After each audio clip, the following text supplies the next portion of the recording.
essas comunidades tradicionais que garantem a conservação desses recursos e que têm um papel fundamental na conservação da Amazônia, são ao mesmo tempo as mais impactadas por esses desastres que a gente está vendo, né? Por essas mudanças ambientais, mudanças climáticas.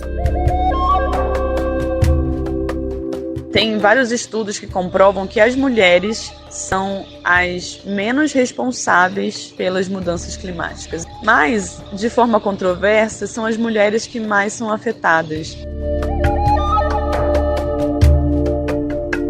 Claro, eu tenho uma certeza que, por ser indígena, por ser um servidor, por ter experiência própria também das atividades, não resta dúvida, né, que a gente aqui sofre bastante com os resultados, né, dos pontos negativos que vem cada ano que passa, muitas queimadas, né.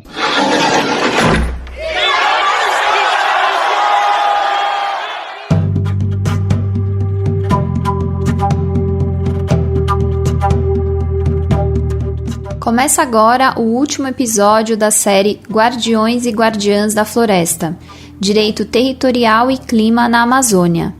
Uma parceria do Guilhotina, o podcast do Le Monde Diplomatique Brasil, com a Coordenadoria Ecumênica de Serviço, a SESI. Eu sou Bianca Pio e estou aqui com o Luiz Brasilino. Salve pessoal, tudo bem? Ao longo desta série especial, buscamos dar visibilidade ao papel que povos e comunidades tradicionais da Amazônia exercem no combate às mudanças climáticas. Nosso objetivo é mostrar que, ao terem acesso aos seus territórios garantido, esses povos colaboram para manter a floresta em pé e com um equilíbrio ambiental. E no episódio de hoje vamos falar sobre os eventos climáticos extremos que temos visto na Amazônia nos últimos tempos. Imagens de rios secos e uma grande quantidade de peixes mortos, assim como cidades cobertas por fumaças, têm sido compartilhadas nas redes sociais e noticiários. Para entender os impactos desses eventos para as comunidades tradicionais, vamos conversar com Jéssica Souza, do Memorial Chico Mendes. Outro ponto que vamos tratar neste episódio é o aumento de queimadas e incêndios criminosos. Vamos entrevistar Daniel Arimã, chefe da Brigada Indígena Tenharim, no estado do Amazonas. Ele vai nos contar como é feito o combate aos incêndios florestais que aumentaram e têm ocorrido fora da época esperada. E por fim, nós conversamos com Ayan Santos Fleshman, pesquisador de análise geoespacial, ambiente e território amazônico do Instituto de Desenvolvimento Sustentável Mamirauá. Ele nos falou sobre os impactos das mudanças climáticas na região e também sobre o papel fundamental de povos e comunidades tradicionais na conservação da Amazônia. O estado do Amazonas e outras áreas do bioma amazônico têm sofrido com secas extremas, e isso traz muitas consequências para uma região em que o principal meio de transporte são os barcos. Vamos ouvir a entrevista com Jéssica Souza, que tem acompanhado os impactos para as comunidades tradicionais. Eu me chamo Jéssica Souza, eu sou analista socioambiental do Memorial Chico Mendes, que é uma instituição do terceiro setor que atua especialmente na execução de projetos socioambientais com foco na defesa da floresta em pé e do protagonismo dos povos da floresta, né? O Memorial Chico Mendes ele é vinculado diretamente ao Conselho Nacional das Populações Extrativistas, o CNS, que surgiu da luta de Chico Mendes há mais de 35 anos atrás, lá no Acre. Então, o CNS é esse movimento social, essa articulação política, e o Memorial Chico Mendes é o executor de projeto e captador de recurso. E, além disso, eu sou analista, eu sou técnica, assistente técnica da Associação de Produtores Rurais de Carauari, onde eu atuo no fortalecimento da cadeia do pirarucu de manejo sustentável, e também sou pesquisadora colaboradora do Instituto Juruá. Jéssica, você podia contar pra gente como é que está a situação com a seca extrema no estado? Quais são as consequências que as comunidades têm sentido? A seca desse ano aqui no Amazonas já se tornou uma seca histórica, né? Foi registrado no boletim da estiagem no dia 17 de outubro, que é a pior seca dos últimos 121 anos de monitoramento aqui do Amazonas. Dos 62 municípios, 59 estão sendo ou foram fortemente afetados nesse período, principalmente agora em outubro. É uma seca que a gente já vinha acompanhando, né, vendo os impactos e a sua força, né, ali no mês de setembro, mas em outubro ela realmente se mostrou esse desastre, né, e já tem afetado a vida de mais de 557 mil pessoas. E de que forma que impacta, né, as comunidades? Se a gente for pensar no estado do Amazonas, né, como um estado cercado por águas, né, então a gente vê isso nitidamente pelos modos de transporte, que são principalmente fluviais, os municípios são cercados pelos leitos dos rios, né, então quando se tem eventos extremos como esse, né, assim como foi a grande cheia de 2021, num cenário de seca, tudo muda, né? O cenário ele fica diferente porque as pessoas dependem dos ciclos das águas diretamente para garantir seus modos de vida e seus modos de produção e trabalho. Então, a gente pode pensar no cenário pessoal, de vida dessas pessoas. Essa seca tem afetado principalmente o transporte de suprimentos para as comunidades, né? Tanto da sede da capital, né, de Manaus, até as sedes dos municípios no interior e das sedes municipais no interior até as comunidades tradicionais indígenas. Então, com o transporte afetado, tem tido muita dificuldade de levar alimentação, remédio e água potável para essas comunidades e para essas famílias, assim como tem impactado a parte produtiva com o inverso, né? O transporte inverso. Então, como que a produção desses produtores está sendo trazida para as sedes municipais e para a capital para comercialização. Então, tem sido um impacto muito grande, tanto de forma direta na vida das pessoas, pela questão dos alimentos, dos remédios e da água, e, por outro lado, a questão da comercialização, do escoamento da produção, né? Então, são dois cenários que impactam diretamente as comunidades e tem sido muito avassalador a forma como essa seca se expressou agora no mês de outubro, porque as comunidades muitas comunidades, principalmente ali na região dos Solimões, ficaram ilhadas, né, com muita dificuldade de acesso, e aí foi preciso realizar vários mutirões, várias organizações, né, de multissetores, multiatores, para conseguir levar esses suprimentos para essas comunidades, né? Pensando principalmente que esses locais não tenham condições de receber, por exemplo, um helicóptero, um avião maior que consiga levar a carga necessária para atender essas famílias dessas comunidades, né? Então, assim, uma situação realmente muito complicada, especialmente para a cadeia do Pirarucu, que é a que eu atuo diretamente, né, a cadeia do manejo sustentável do Pirarucu. Existe essa mesma dificuldade, né, tanto dos manejadores e manejadoras, que são aqueles que realizam o manejo sustentável do Pirarucu, de irem até a sede municipal, carregarem o barco com gelo, né, nas sedes municipais, levar esse barco com gelo até a beira do lago, onde é realizada a pesca do pirarucu, no interior das comunidades. E, ao mesmo tempo, se é difícil acessar os lagos para fazer a pesca, é quase impossível sair de lá com os barcos pesados, né, carregados com os indivíduos pescados por comunidade. Então, tem sido muito desafiador esse primeiro momento de acesso aos lagos para pesca e também o escoamento da produção, tanto para a sede municipal quanto para a sede de Manaus, principalmente, onde estão, né, Manaus, Manacapuru, estão os principais frigoríficos que atendem a demanda da pesca do pirarucu. Então, se eu fosse resumir, né, o transporte no Amazonas é basicamente via fluvial, e com os rios muito secos, muito baixos, tem sido muito perigoso navegar, né? Porque os rios rasos escondem ou mostram, no caso, né, pedras, galhos que estão ali ao longo do percurso, do trajeto. E também tem lugares realmente que está intrafegável pelo nível do rio muito baixo, né? E Jéssica, como é que as comunidades tradicionais têm percebido as mudanças climáticas? Que relatos você escuta delas? E também se existe alguma iniciativa que você conhece que acompanha o tema da adaptação às mudanças climáticas? Bem, em 2021 eu pude participar de um projeto que se chama LIT, em inglês, né, que em português seria a percepção das populações locais e o conhecimento das populações locais acerca das mudanças climáticas, né?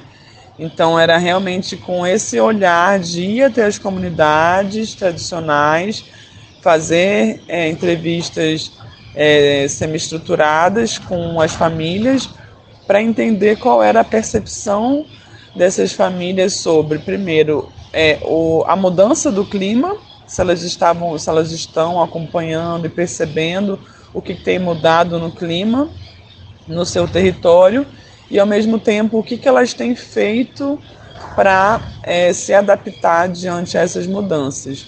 Então o que a gente percebe, né, com os nossos resultados preliminares é que as mudanças ocorrem principalmente no sentido do aumento da temperatura, do encurtamento do período de friagem, do sol mais quente, mais forte, então essa sensação do sol mais forte, da redução do período das chuvas também, o quanto que isso afeta, né, na lida com o trabalho, então a redução da carga de trabalho na roça, por exemplo, é um impacto muito grande de forma social e econômica, né, porque essas famílias não têm aguentado estar no trabalho na roça o tempo que elas ficavam antes. Então hoje, quando dá ali por volta de 11 horas, 10h30, 11 horas, não tem quem consiga ficar no roçado mais, né? Então antes era uma atividade que durava mais tempo, que rendia mais, e hoje já é mais prejudicada.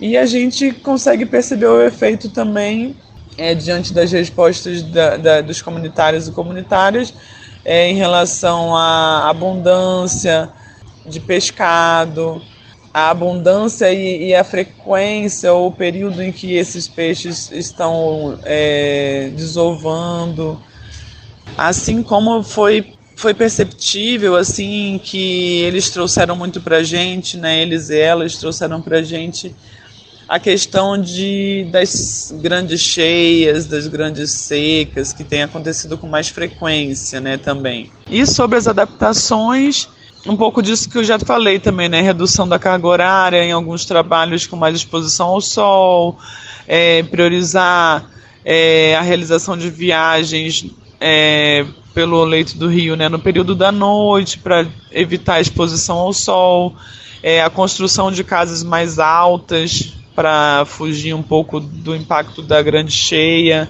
que foi muito prejudicial, pelo menos no território que eu atuei lá em Carauari, no Médio Juruá, em 2021, foi muito dramático assim, para as comunidades ribeirinhas, né, que vivem na várzea e estão sujeitas a essas oscilações dos rios. A questão de terem que molhar mais suas produções próximas às suas casas, né, principalmente as hortas caseiras, as produções de temperos. Então, assim, a gente consegue ver várias nuances e impactos, adaptações das mudanças climáticas nessas comunidades, e é interessante perceber, né, que enquanto a academia discute muito quais são as adaptações mais precisas, eficientes, as comunidades já estão realizando essas adaptações, né? Às vezes com algum apoio, às vezes com alguma ajuda de alguma instituição ou até de algumas instituições de pesquisa, mas muito do que elas estão vivendo e respondendo a essa vivência, né? Então, as comunidades aqui do Amazonas, né, têm sido grandes escolas para essa lida com o tema das mudanças climáticas, né? A gente tem muito a aprender com eles e ouvir com eles, porque são eles que estão sofrendo de forma mais direta ali na ponta, né? Na floresta eles estão sofrendo esse impacto todo, a gente tem que se preocupar, né? Porque eles são realmente os verdadeiros guardiões dessa nossa biodiversidade. Jéssica, para finalizar, você pode falar para a gente sobre a dimensão de gênero em relação ao tema? As mulheres são as que mais sofrem? Sobre a questão de gênero, né, tem um tema muito forte hoje em dia, mundialmente. Inclusive tem alguns GTs de gênero na COP, né, discutindo isso mundialmente, que a gente trata como justiça climática de gênero. O que acontece na prática? Tem vários estudos que comprovam que as mulheres são as menos responsáveis pelas mudanças climáticas. Então, são elas as que têm consumos menos nocivos para a mudança do clima, têm uma consciência mais ampliada em relação à temática da conservação e da mudança de comportamento diante da mudança climática, né, para evitar a mudança climática.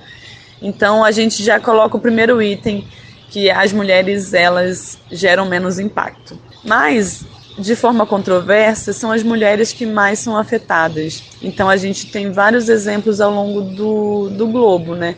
Existem, por exemplo, países como o Paquistão, se não me engano, onde as mulheres elas são proibidas de aprender a nadar. E é um país super suscetível a alagações.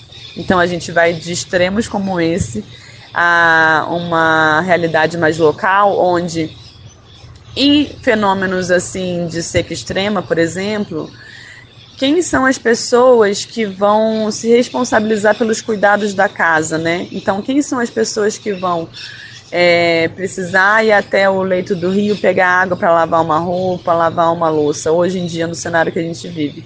São as meninas e as mulheres. Então, esses impactos, eles são percebidos de forma mais forte nas mulheres e, controversamente, são elas as que menos geram impacto. Então, existem vários cenários que demonstram que esses impactos são muito prejudiciais e são enraizados na cultura patriarcal que a gente vive, né? Então, não bastante a gente sofre de várias formas, né, na sociedade, a gente também é mais impactada pelas mudanças climáticas também. Em outro exemplo, né, em um cenário que infelizmente nossa sociedade está avançando nessa direção de evasão de fronteiras, né, de um grande fluxo de imigração agora de países mais afetados pelos eventos extremos, né, as mulheres são as que são colocadas como alvo dessas políticas anti-imigratórias, né? Então, são as que vão ter um impacto direto ali, seja por guerras entre povos e tribos e países, vão ser mais afetadas em relação a essa busca por locais melhores de sobreviver, né? Então, são vários exemplos que eu poderia dar sobre esse impacto da mudança climática na vida das mulheres. E o que a gente precisa discutir é exatamente isso, né? De que forma que isso impacta aqui para o território que a gente atua, para o estado que a gente reside, para o país que a gente idealiza, né? A gente vai perceber isso de diferentes formas, né? Eu estou falando um pouco no cenário do campo, da floresta, das águas, mas no cenário urbano isso também é muito nítido, né? Então é muito importante que a gente discuta sobre isso, né? Para a gente entender quais são as violências que nos cercam e como a gente pode levantar esse debate a um nível global para que sejamos também, que tenhamos uma reparação sobre isso, né? Que a gente não se sujeite, não aceite sermos colocadas nesse cenário de vulnerabilização, né, diante dessa crise ambiental que a gente está vivendo e que a gente vai enfrentar situações muito piores, né. Tem uma previsão de um El Niño forte para o ano que vem, mais forte que esse ainda. A gente tem que ficar muito ligado, né, e principalmente aqui no Amazonas atuando muito em rede. A gente não consegue fazer muita coisa sozinho aqui no Amazonas, a gente precisa de uma rede de parceiros, múltiplos atores envolvidos para a gente buscar soluções e levar o bem-estar para essas comunidades tradicionais e indígenas no interior, né? Então essa é a nossa missão, atuar nas diferentes frentes que impactem a vida das comunidades tradicionais. Jéssica, a gente queria te agradecer pela sua participação nesse episódio especial e deixar em aberto se você quiser complementar com alguma informação. Obrigada a você, Bianca, e todo o pessoal do Diplomatique Brasil que se preocupou em notificar essa causa e ampliar as vozes dos povos da floresta nesse aspecto tão importante dos impactos das mudanças climáticas no curto, médio e longo prazo, né? Uma discussão que a gente não tem como negar, até sugerir essa alteração do termo mesmo, né? Para uma emergência climática que a gente está vivendo e que as pessoas vão precisar se mexer, né? Sair da sua zona de conforto para encarar esse debate de uma forma séria e trazendo proposições que respeitem a opinião da base também, né? Então, se eles estão sendo muito afetados, então que eles também sejam os mais escutados nesse processo, não pela vulnerabilização, não apenas pelos impactos, mas também porque eles têm muito a contribuir com as soluções inovadoras e transformadoras para a nossa sociedade. Dados do MAP Biomas mostram que a área queimada na Amazônia cresceu 14% nos 6 primeiros meses de 2023. Setembro foi o pior mês de fogo no Amazonas, com 7.000 focos de queimadas. Para entender como está a situação por lá, nós conversamos com Daniel Arimã, da terra indígena Tenharim Marmeros e chefe da Brigada Indígena Tenharim. Essa região é uma das mais expostas a pressões ambientais e ao fogo e fica localizada no Arco do Desmatamento. Poteaquá na minha língua. Meu nome é José Daniel Arimã, da etnia Parentintim. Sou chefe de brigada, né, meu primeiro ano, mas estou há 11 anos, né, trabalhando na Brigada Indígena Tenharim. Né, sempre fui chefe de esquadrão e chefe de manejo integrado do fogo. Aqui nós somos 38 brigadistas no total, atribuídos em chefe de brigada, chefe de esquadrão e brigadista de combate de incêndio. Daniel, como é que está a situação agora com o aumento das queimadas nesse período de seca extrema? Então, Bianca, a situação do fluxo de aumento da queimada, sim, ele aumentaram muito, né? Principalmente aqui na nossa região, né, amazônica, num contexto geral falando, né? Porque a nossa brigada ela trabalha específico, né, na terra indígena de combate de incêndio, que fica localizado na região dos Campos Amazônicos, que é mais de 1.900.000 hectares, né, terra muito grande. E a gente tem uma subbase nessa localização dos Campos Amazônicos, justamente para dar resposta rápida aos focos de incêndio que surgem, né, nos períodos de agosto a outubro. Só que falando na questão do tempo, realmente, esse ano principalmente, a gente esperou os focos iniciarem no mês de agosto, mas infelizmente, esse foco não aconteceram, né? Esse foco de incêndio já veio acontecer o mês passado, no mês de setembro, até agora, nesse exato momento, né, de outubro. Então mudou muito, né? O ano passado não. O ano passado, no mês de agosto, já foi um foco de incêndio muito forte aqui na nossa região do sul do Amazonas, principalmente aqui na área indígena onde trabalhamos, né? E esse ano já foi ao contrário, né? Já foi tarde o verão aqui, né?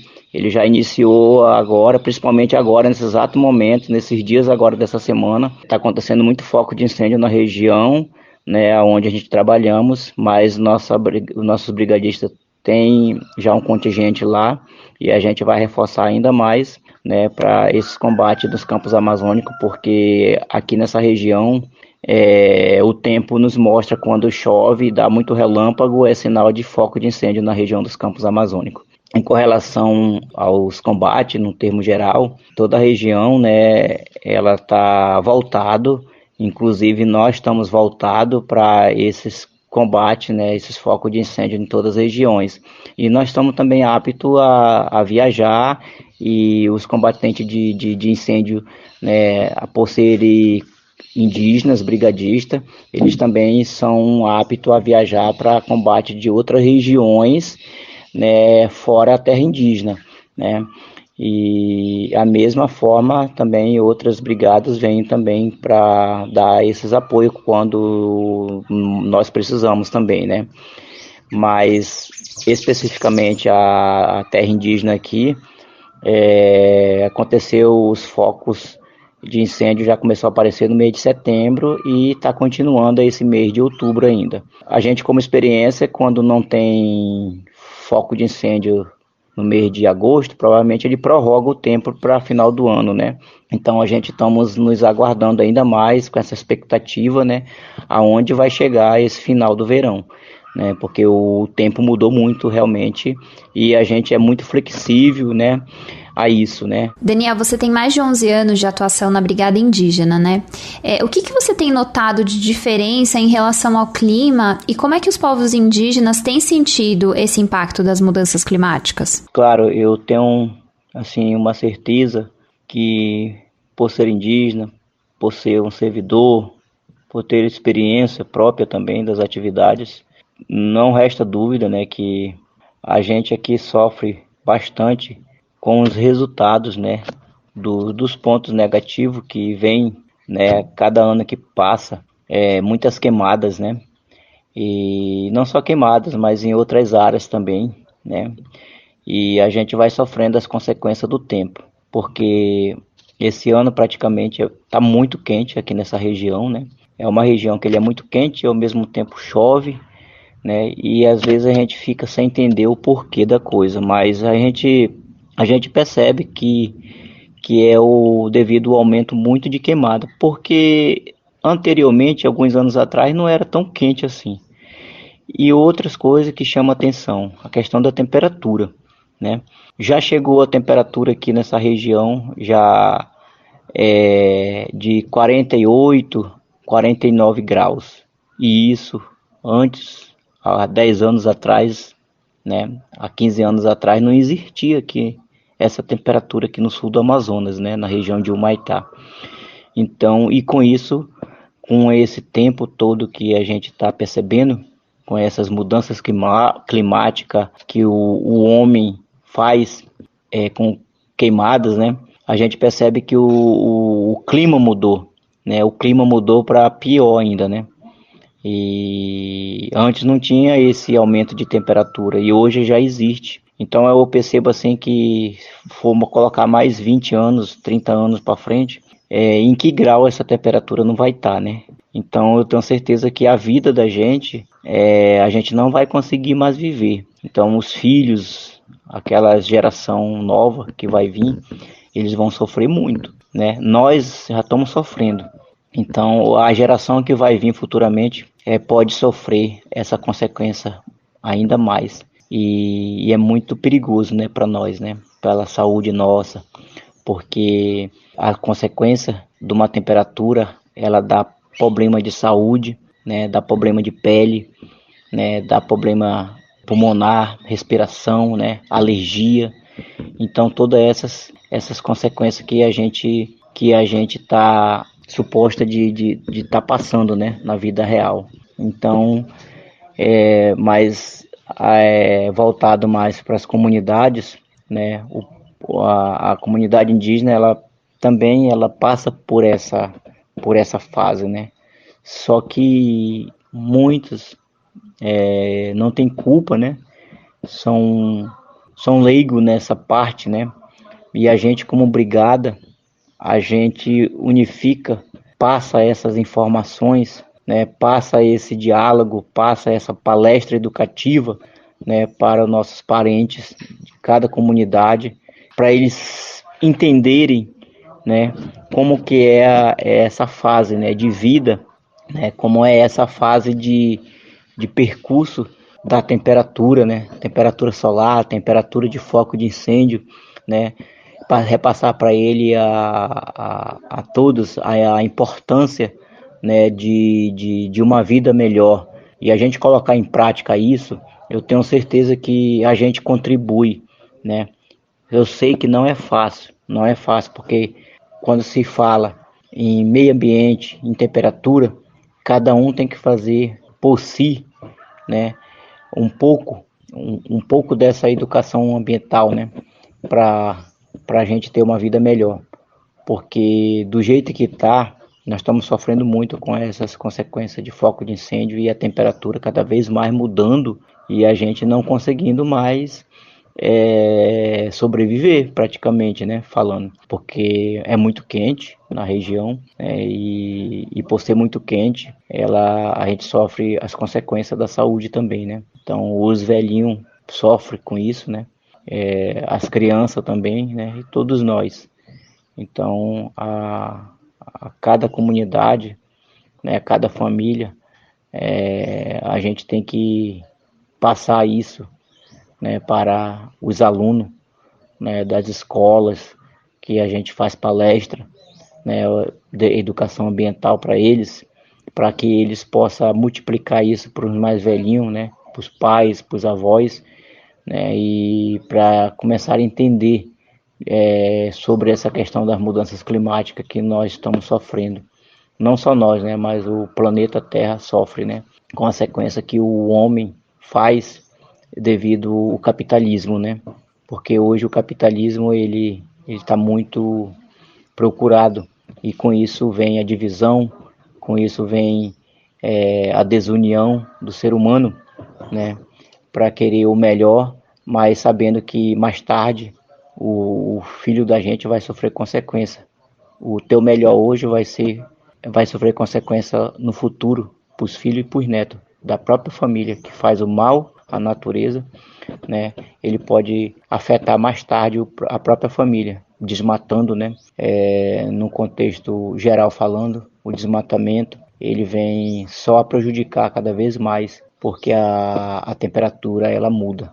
Conforme o homem mexe o meio ambiente, a temperatura muda, o rio seca, né? Praticamente aqui na bacia hidrográfica do Amazonas, próximo a Manaus, o rio se formou uma duna de areia. Então, a primeira vez, né? E isso é muito sério, né? Que a gente está passando.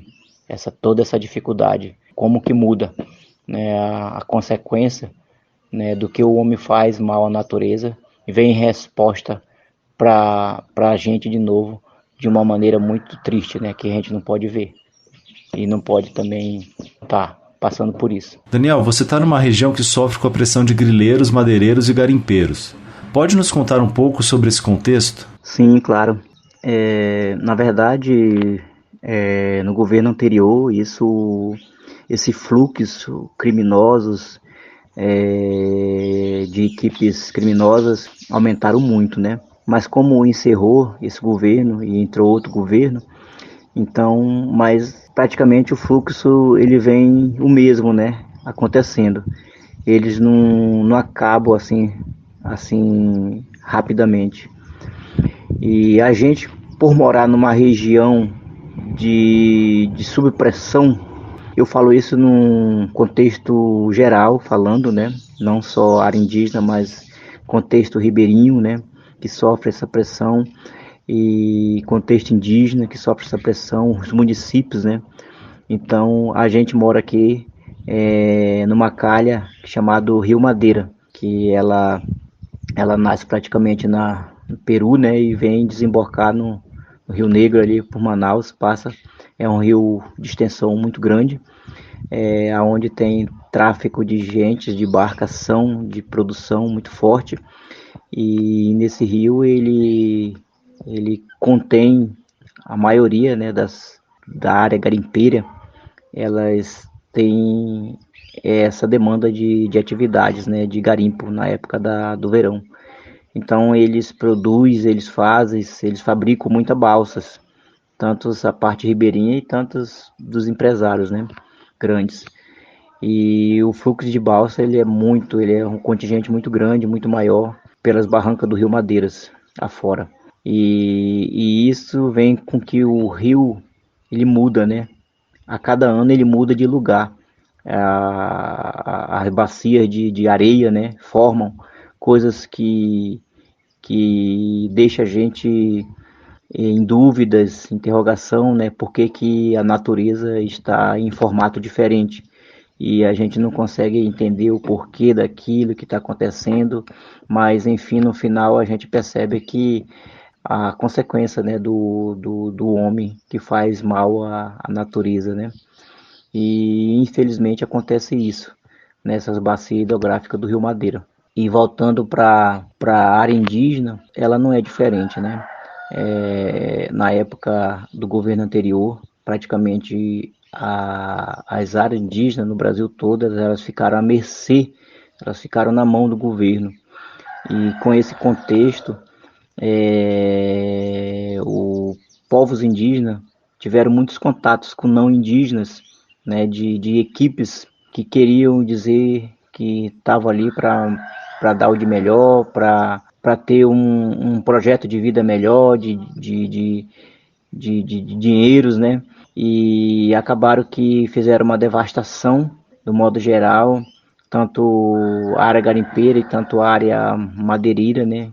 Que essas equipes vêm e criando as amizades com os indígenas e até relações, né? Íntimas, né? Com mulheres indígenas e o aumento do fluxo de pessoas não indígenas, né, de vendedores ambulantes, né, aumentaram, né, e o que eles puderam tirar, eles tiraram. Aí agora com a entrada do novo governo deu uma freada um pouco, né, os povos indígenas começaram a respirar melhor um pouco, né, mas as cicatrizes ficou, né, tanto a cicatriz física, tanto as cicatrizes mental e tanto as cicatrizes física, material, né, e floresta, né, ficou tudo devastado por essa equipe que passou. Então, isso é muito ruim, né, para a população indígena, para as comunidades indígenas. E a gente, como brigada, às vezes também passa por essa pressão, né, por nós ser uma brigada de meio ambiente, por especificidade só a questão da área de foco de incêndio, né, a gente não tem nada a ver com a fiscalização, mas por ser da mesma esfera, a gente também passa por isso, né, dessa sobrepressão. Então, o povo aqui, quando se manifesta, eles querem fazer as coisas acontecerem e isso é muito perigoso e a gente passa por isso também, né? Mas graças a Deus a gente tem a flexibilidade, né, de caminhar, né, conforme as demandas, né? E a gente tenta fazer o nosso trabalho da melhor maneira possível com a questão relacionamento às queimadas, né? Especificamente aos nossos campos amazônicos. E a gente tem praticamente 2 brigadas, né? E uma brigada nos campos amazônicos é a brigada onde a gente fica acampado durante quinzenal, né?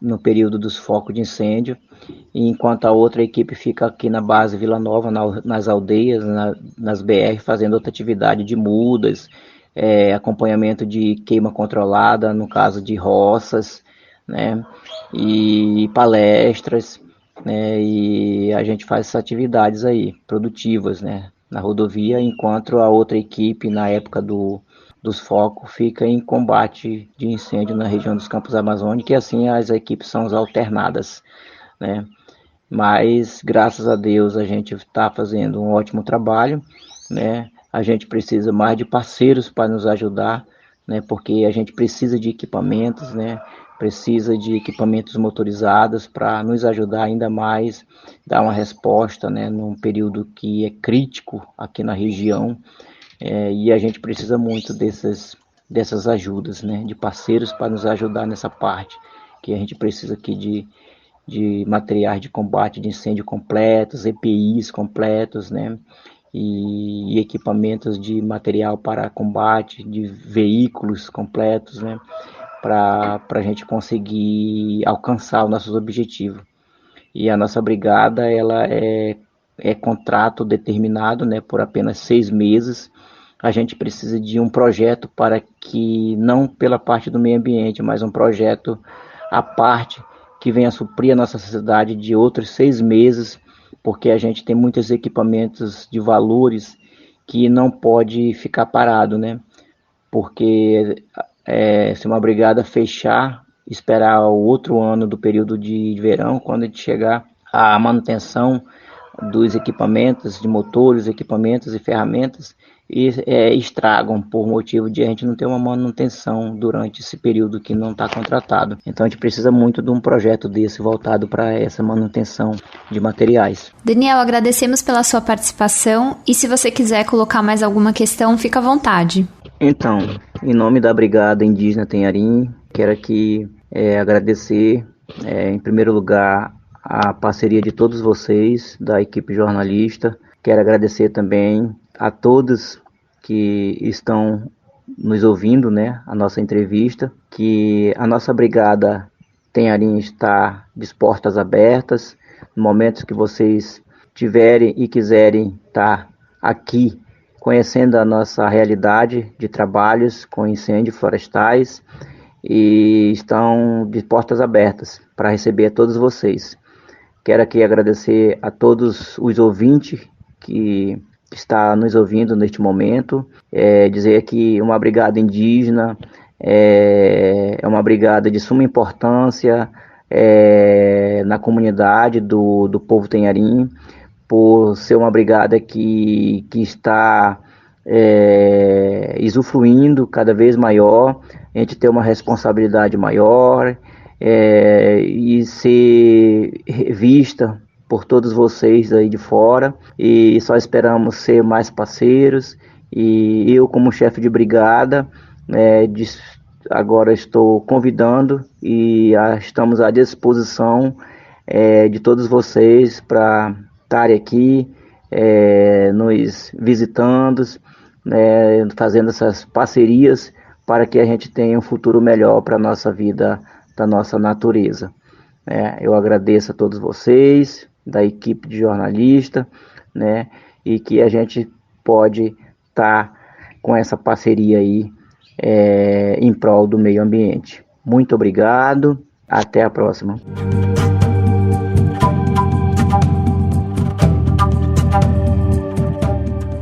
Os eventos extremos que estamos comentando neste episódio têm relação direta com as mudanças climáticas e podem se agravar. Para entender o que está em jogo nesse cenário, conversamos com Ayan dos Santos Fleshman. Ele é pesquisador de análise geoespacial, ambiente e território amazônico do Instituto de Desenvolvimento Sustentável Mamirauá. Ayan falou sobre a importância dos povos e comunidades tradicionais no combate às mudanças climáticas. Vamos ouvi-lo. Eu estou em Tefé, que é uma cidade que fica a 550 quilômetros acima de Manaus, subindo o Rio Solimões, na confluência do Rio Tefé com o Rio Solimões, que é a principal cidade da região aqui, cerca de 75 mil pessoas, E por isso mesmo que passa a ter uma importância muito grande nessa seca, porque é onde concentra serviços, onde chegam as mercadorias que são redistribuídas, para as comunidades, onde as comunidades vêm comprar e onde nesse momento não estão podendo vir, por causa do isolamento, que a gente vai conversar um pouco mais em relação à seca. Então, aqui em Tefé, tem o Instituto Mamirauá, que é onde eu sou pesquisador.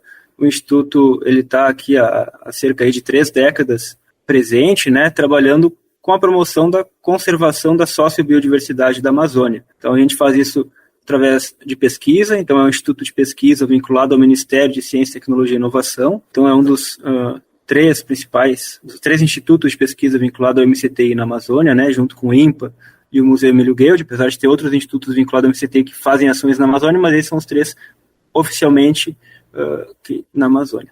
E aí aqui no Instituto Mamirauá a gente trabalha com a realização de pesquisa, somos um instituto de pesquisa, mas uma pesquisa que subsidie o manejo dos recursos naturais e que promova a melhoria da qualidade de vida dos ribeirinhos. Então, essa é a história do Instituto Mamirauá, está muito conectada com a história da ocupação recente aqui da região. E aqui no Instituto Mamirauá eu lidero, coordeno o grupo de pesquisa em Geociências e Dinâmicas Ambientais na Amazônia, que justamente busca entender como que esse ambiente muda, seja de forma natural, seja por ações antrópicas, seja pelas mudanças climáticas. Então, nesse grupo de geociências, a gente tem realizado monitoramento ambiental aqui da região em vários aspectos, e agora com essa seca a gente intensificou de várias formas para poder dar uma resposta à sociedade sobre o que está acontecendo. Então a gente tem fóruns de discussão, inserções na rádio rural, boletins, que a gente tem um grupo no WhatsApp, por exemplo, com mais de 200 pessoas da região, para divulgar as informações do que está acontecendo com a seca agora. Então são várias atividades, para começar, assim, acho que já é uma boa introdução de o que a gente faz aqui, o que a gente está fazendo aqui no Instituto Mamirauá, frente a esse desastre, né, que está ocorrendo. E aí eu acho que a gente podia ir direto ao ponto, aí você contar pra gente como é que tá a situação das comunidades na Amazônia nesse momento, quem a seca está afetando mais, e quais são as regiões também mais afetadas, enfim, as consequências um pouco disso. A Amazônia passa por uma seca histórica em muitos aspectos. Como é bem conhecido, né, transporte na Amazônia é via fluvial, ou seja, se o rio está seco, todo mundo é afetado. As comunidades são afetadas, as grandes áreas urbanas são afetadas. Uma metrópole como Manaus, mais de 2 milhões de habitantes, é diretamente afetada, porque grande parte dos produtos e mercadorias circulam via fluvial. As pessoas, grande parte, circulam via fluvial. Então, esse é o impacto imediato, e isso traz consequências bem diretas, assim, que é o aumento do preço dos alimentos, aumento do preço do combustível, porque é mais complicado das embarcações navegarem. Então, aqui em Tefé, por exemplo, os grandes barcos que trazem as mercadorias têm que parar a 8 quilômetros de distância de Tefé, quando normalmente eles chegam direto no porto de Tefé. E aí, para trazer desse ponto a 8 quilômetros de distância, ou a gente trazem com pequenas embarcações, que vão lá e buscam, ou por uma estrada muito ruim, por sinal, que tem na área rural. Então, isso aumenta o preço. Esse é o cenário para as áreas urbanas, que são afetadas pela questão de abastecimento, né? Como está muito difícil, certas embarcações desistem de fazer essa rota, então tem menos barcos circulando, os grandes barcos. Aqui a gente fala muito dos ferry boat, que são barcos de 4 andares gigantescos, que levam caminhão, levam tudo dentro. Alguns deles estão tendo dificuldade real de passar, porque certos trechos, por exemplo, do Rio Solimões, Amazonas, estão com muito difícil navegabilidade. E aí falamos das comunidades, que sem dúvida são as mais impactadas, né, as comunidades ribeirinhas, por uma série de motivos. Primeiro de tudo, pelo mesmo motivo, navegação. Se não consegue sair de casa via barco, você está isolado.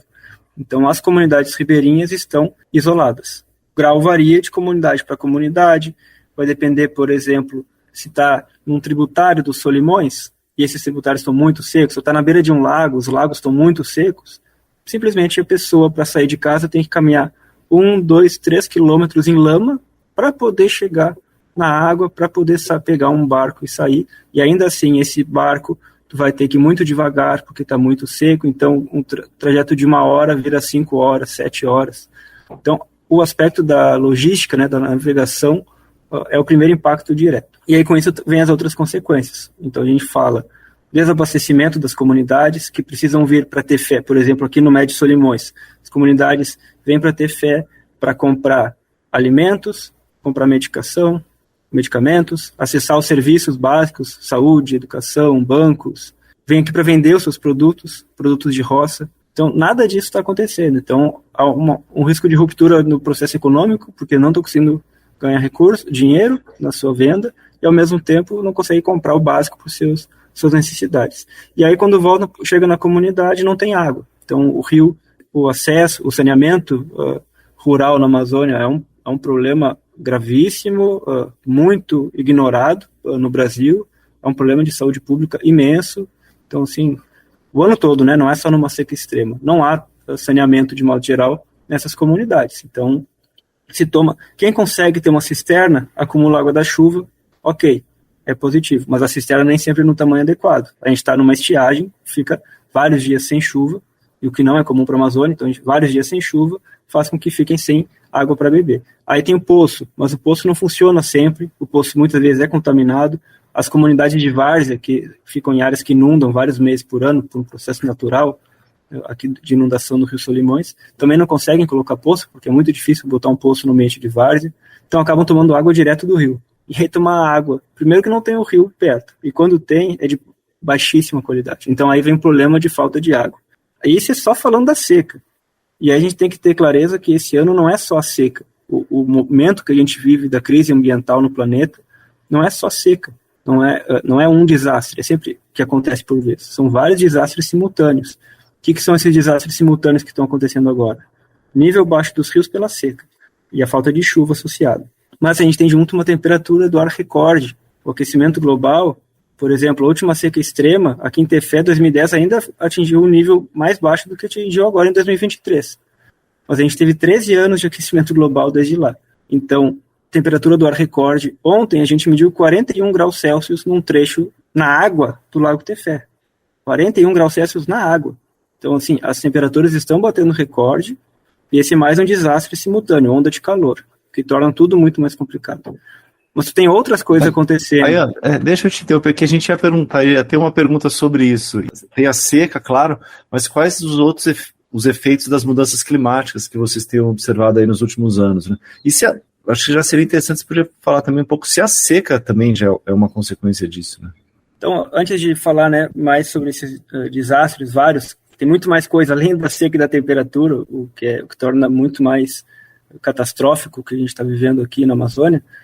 Vamos falar da seca, as causas dessa seca. Então, existe um mecanismo climático que está operando agora que é muito direto ao ponto, que é muito simples de entender, porque já está consolidado na comunidade científica, né, esse processo. O que é? Primeiro, o fenômeno do El Niño, que muito tem sido falado, que é o aquecimento de uma porção do Oceano Pacífico. O El Niño pode trazer seca forte para a Amazônia, mas na Amazônia Central, a seca extrema acontece quando duas coisas acontecem em combinação. É o El Niño e o Oceano Atlântico Tropical Norte quente. É uma porção do Oceano Atlântico lá um pouquinho para cima da linha do Equador. Quando essas duas faixas estão quentes, o El Niño, o Oceano Pacífico quente e o Oceano Atlântico Tropical Norte quente, isso muda a circulação atmosférica e reduz a chuva na Amazônia Central. Isso aconteceu em 2010 e acontece agora. Aí a pergunta é, e as mudanças climáticas, né? O que tem a ver? O El Niño não é decorrente da mudança climática. O El Niño é um processo natural, vai continuar acontecendo. Tem muito debate, não há um consenso ainda em relação às projeções climáticas, se com o aquecimento global vai ter mais eventos de El Niño, ou El Niño mais forte no futuro ou não. Isso ainda não há consenso. Mas o que há consenso é que o Oceano Atlântico Tropical Norte está aquecido em decorrência do aquecimento global. E que a tendência é seguir aquecendo nos próximos anos. Então, por exemplo, se em 2024 o El Niño ganhar força, como são as projeções nesse momento, a gente pode, sim, em outubro de 2024, ter que refazer este podcast com uma seca novamente extrema e que, possivelmente, pouca coisa vai ter sido feita para se preparar para isso. Então, esse é o conjunto. Então, sim, o aquecimento global está diretamente ligado com esse desastre. E, de novo, esse desastre não é só a seca. Então, uma coisa é falta de chuva, outra coisa são as ondas de calor. Então, o que está acontecendo hoje em termos de desastres aqui na Amazônia, né? Então, na comunidade científica, cada vez mais a gente fala de riscos naturais compostos. São vários riscos que acontecem simultaneamente, cujo efeito sinérgico traz consequências muito piores do que só de um desastre isolado, né? Então, o que a gente vê hoje na Amazônia? Uma seca extrema trazendo o nível dos rios baixos, muito abaixo da média, em alguns lugares já recorde, como no caso de Manaus, né? O nível mais baixo registrado em 120 anos de medições. Temos temperatura do ar recorde, temos falta de chuva. Temos temperatura da água atingindo valores nunca antes vistos e que aqui em Tefé, aparentemente, até o que a gente está investigando, é a principal causa da mortandade de mais de 150 botos e tucuxis, que nunca se viu aqui na região. Então a gente ainda tenta investigar se, aqui no caso do Lago Tefé, se pode ter outras causas da mortandade, como uma eventual doença nos animais, mas tudo indica até o momento que mesmo que haja uma outra doença ou algum contaminante na água que tenha prejudicado os animais, a temperatura da água seja um dos principais fatores, visto que ela atingiu 39, 40 graus Celsius na água, né? Em vários períodos aí das últimas semanas. Então, somado a essa temperatura do ar e a seca, a gente tem as queimadas, que estão batendo recorde esse ano. Então, essa fumaça das queimadas é muito grave, prejudica toda a Amazônia, porque traz problemas de doença respiratória, fora o desmatamento ilegal, né? Que em muitos lugares a queimada é uma prática tradicional em roçado. Aqui em Tefé, grande parte é uma prática, vem do uso do fogo numa prática tradicional para manter a roça. Mas a gente sabe que em grande parte da Amazônia está associado ao desmatamento ilegal, a práticas ilegais de queima, né? E essa prática está gerando uma cobertura de fumaças recorde na Amazônia. Aqui o Amazonas, Manaus, né, tem acordado vários dias seguidos com muita fumaça, impossível de respirar. Aqui em Tefé a gente teve isso em setembro, foi muito complicado. Então é mais um fator que prejudica muito as pessoas, né? E possivelmente os animais também, né? Como os próprios golfinhos que respiram ar, né? Mas temos outras coisas acontecendo também. Então a gente tem um processo natural no Rio Solimões, os rios que carregam muito sedimento, muita lama, né? Como o Rio Solimões, o Rio Purus, o Rio Juruá aqui na Amazônia, que eles mudam com muita frequência de lugar. Como que eles mudam? Eles erodem a margem de um lado e depositam esse sedimento do outro lado do rio. Quando eles erodem e tem uma comunidade ribeirinha, acontece um processo chamado de terra caída aqui na Amazônia, né? E esse processo tem levado a muitas comunidades serem impactadas, perderem casas. Já aconteceu morte, né? Lá em Beruri morreram algumas pessoas em decorrência da terra caída. Em Itacoatiara caiu um porto inteiro por causa da terra caída. Então, esse sedimento que é erodido e que causa um desastre agudo naquele momento, ele se deposita do outro lado do rio e forma uma praia imensa. Então, a comunidade que está com a seca, o nível já está baixo. Quando esse sedimento se deposita e forma uma praia, aquela comunidade passa a ter que caminhar por esse banco de areia que se formou, às vezes 1, 2, 3 quilômetros de lama. Então, esse cenário assim, é um cenário catastrófico que traz essa visão de que a gente tem que olhar de forma mais sistêmica os desastres que estão acontecendo, os processos de mudanças ambientais e climáticas que estão acontecendo e que impactam as comunidades diretamente ao mesmo tempo, né? Uhum. E uma questão que a gente queria trazer aqui para encerrar sua participação nesse episódio especial é uma das principais contribuições, né, para o desequilíbrio climático, no caso do Brasil, é o desmatamento, né?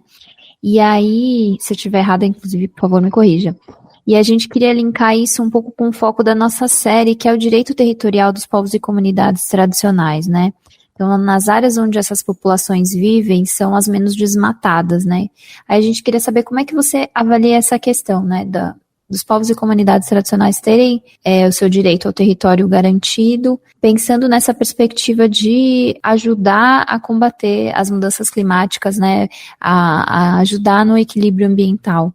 Os povos tradicionais têm um papel fundamental na manutenção da floresta, na manutenção do bem-estar ambiental da Amazônia, né? Isso não está mais em debate, né? É um consenso geral, porque, antes de tudo, quando a gente olha, por exemplo, uma unidade de conservação, aqui a gente trabalha muito em reservas de desenvolvimento sustentável, como a Reserva Mamirauá, a Reserva Manã. O Estado não consegue estar presente para proteger esse recurso.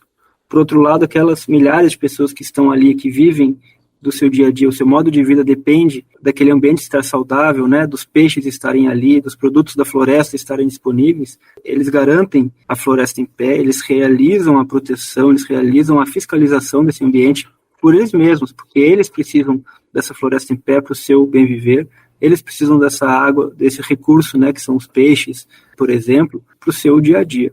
Então, essas populações têm um papel fundamental na manutenção do clima do país, da Amazônia e do mundo, porque de fato eles, quando a gente olha, né, as unidades de conservação, terras indígenas, né, é muito evidente que são ilhas de floresta intacta, especialmente quando a gente olha a região do Arco do Desmatamento, na Amazônia, por exemplo, são ilhas de floresta intacta, de floresta preservada, de recursos naturais preservados, no meio de devastação, né?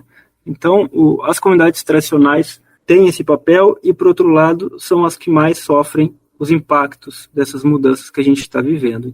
Então, essas comunidades tradicionais que garantem a conservação desses recursos e que têm um papel fundamental na conservação da Amazônia, são, ao mesmo tempo, as mais impactadas por esses desastres que a gente está vendo, né? Por essas mudanças ambientais, mudanças climáticas. Então, é muito triste quando a gente vê a dificuldade dessas pessoas que estão lá no dia a dia, que mantêm a floresta, que vivem da floresta em pé, que vivem dos peixes, né, que são produzidos nesse sistema tão fértil, tão rico, que são, aqui no nosso caso, os lagos de várzea amazônicos, por exemplo. É muito triste ver essas pessoas diretamente afetadas, estando sem água, sem alimentação, sem acesso à educação, sem acesso a produtos básicos para manter a sua dignidade, né? Então, a gente precisa urgentemente reconhecer a nível nacional, o Brasil como um todo, mas a nível internacional, o papel dessas comunidades tradicionais, o valor intrínseco que essas comunidades têm de manter a sua sabedoria, o seu conhecimento tradicional por séculos, né? A gente tem comunidades indígenas aqui que há milhares de anos interagem com esse ambiente, mantendo esse ambiente intacto, né? Esse ambiente intacto não, mas esse ambiente em pé, esse ambiente saudável. Então, a gente vê cada vez mais sinais, né? A ciência tem mostrado como os seres humanos indígenas têm alterado a floresta por milhares de anos, mantendo ela em pé, mas ainda assim usando seus recursos de forma sustentável. Então, é isso, assim, essas comunidades precisam ser olhadas de uma forma urgente. A gente vai ter novos eventos extremos, como essa seca acontecendo nos próximos anos, lembrando que não são só secas extremas que acometem na Amazônia, a gente tem cheias recordes acontecendo. Esse ano, Manaus bateu o recorde da maior seca já registrada em 120 anos. 2 anos atrás, 2021, junho de 2021, foi a maior cheia já registrada. Então, é um momento muito delicado, que a gente tem que urgentemente parar para pensar como lidar daqui para frente, porque vai continuar acontecendo, o aquecimento planetário, né, a temperatura do ar vai seguir subindo nos próximos anos, e a gente tem que se preparar para ajudar essas pessoas que são as mais vulneráveis e que têm um papel fundamental na conservação.